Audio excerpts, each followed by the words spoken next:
Hi everyone, welcome back to another episode of Crazy Gamer. In this video, we will be learning how to turn off sound in Temple Run 2. If you want to play Temple Run 2 without sound, then first of all, launch open the Temple Run 2 application on your device.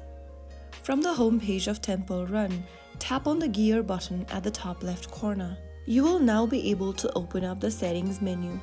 Go to the top of the screen and spot the music volume and sound volume option. Drag the slider towards the left-hand corner and make both of the music volume and sound volume to 0. Once you see the empty slots between music volume and sound volume, you will then be able to switch off the sound effect in the game. Now you can enjoy playing Temple Run 2 without the sound, focusing on the action while avoiding distractions. If this tutorial helped, don't forget to like, comment and subscribe for more gaming tips. I'll be back with the next video. Thank you for watching.